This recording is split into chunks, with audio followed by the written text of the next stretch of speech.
Hi, and welcome to this week's weekly RV report for the week of Friday, July 25th, 2025. Thanks for tuning in. We appreciate it. And we'll get right to it. As you know, I am not a financial advisor, nor is this constituted as financial advice. It's merely quality information being shared with you in order for you to use for your own personal discernment. We have a lot to cover as always, so let's get right to it. In the nation of Iraq, the big news for the week is that the entire Kurdistan region has resigned entirely. This means that the salaries will finally get paid going back 3 months. We're going to show you some articles here as is customary. Let me just pull this up for visual effect.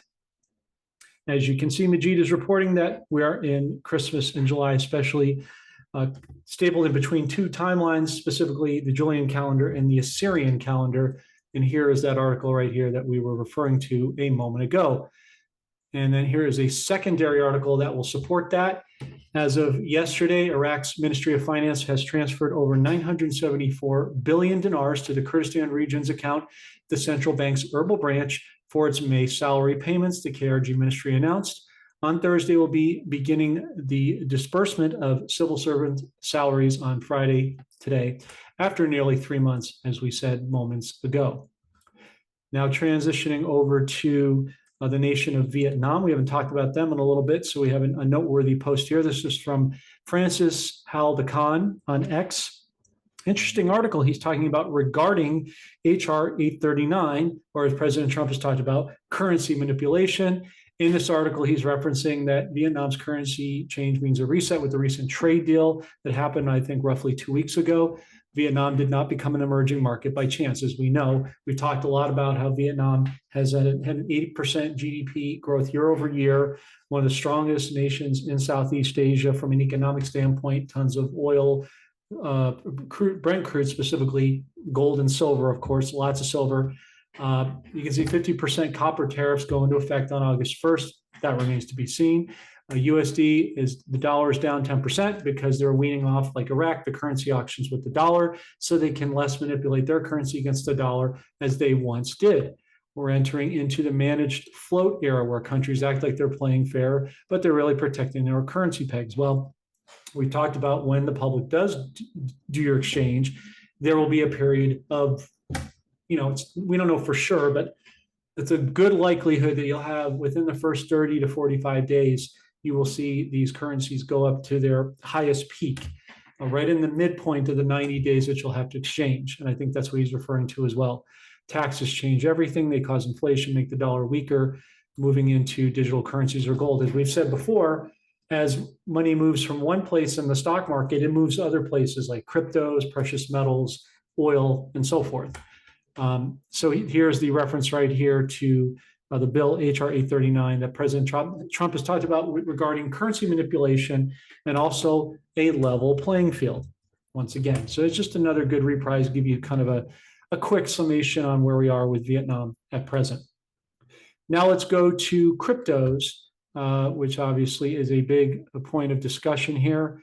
Let me just get to the appropriate one here. This is from Crypto Barty. We see this week that cryptos have been continuing to make large moves, particularly with XRP, both up and down as it normally does do that, but there are sharper moves now from the cup and handle positions with XRP, XLM, Bitcoin, and many others. An interesting development comes from none other than Saudi Arabia and in a major investment that they made going in directly in XRP. Before we get to that, let's just address this article. So as of yesterday, apparently Ripple and SEC were supposed to be meeting to announce the outcome or the final closing of the case with Judge Torres from a legal standpoint. That's what we're waiting for at this point, is for her to just earmark it. As you remember, I said earlier this month, it could happen as early as the 3rd. There was no guarantees. Obviously, we're now here on the 25th, still waiting. But I think with the upcoming tariff deadline on the 1st of August, a week away, and also the Fed decision this month, whether to raise or lower rates, most likely they're going to lower them significantly, we believe, as the ongoing battle with Powell continues optically. This should help precipitate this decision to a closing point. Now let's go, and I'm going to get out of this and go reference the other article I was just referring to. This is from Shibo on X.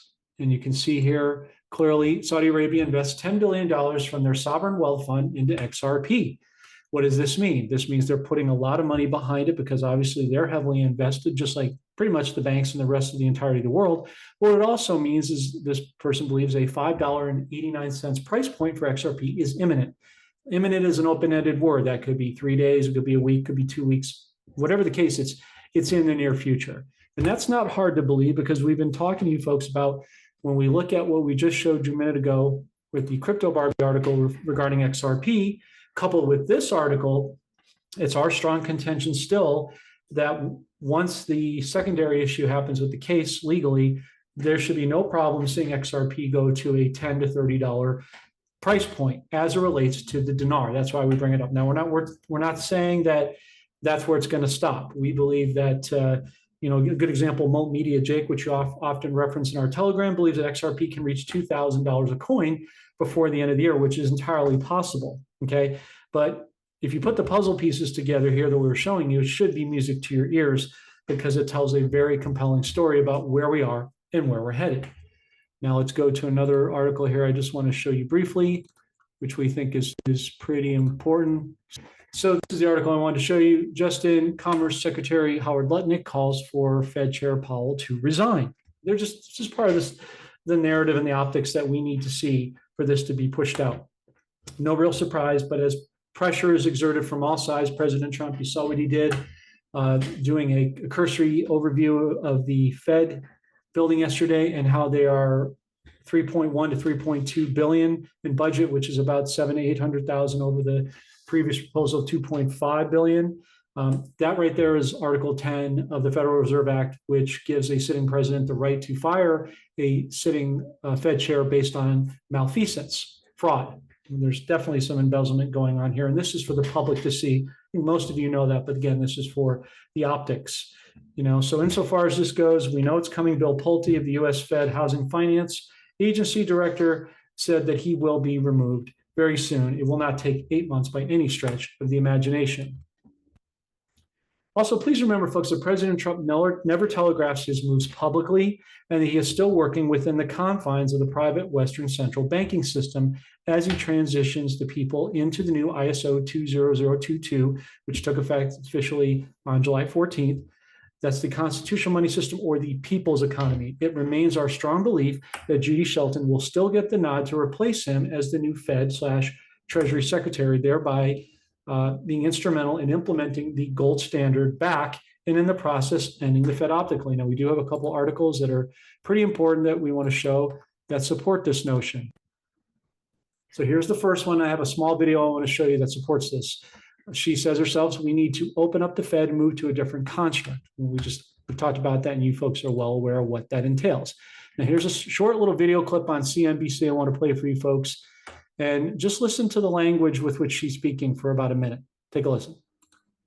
Judy Shelton, senior fellow at the Independent Institute. She was once President Trump's nominee to the Federal Reserve Board for a while, Judy, and welcome. For a while, you've been talking about the notion that prosperity or a strong economy doesn't necessarily mean higher inflation if it's accompanied by productivity gains. And I don't know if you saw Kevin Warsh last week, but he talked for a while and made that same point.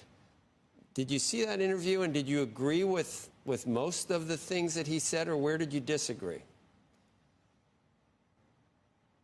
Well, I agree with his call for monetary regime change. In fact, I was delighted to hear that because in April of 2019, I had the lead opinion piece in the Wall Street Journal, and the title was "The Case for Monetary Regime Change at the Fed."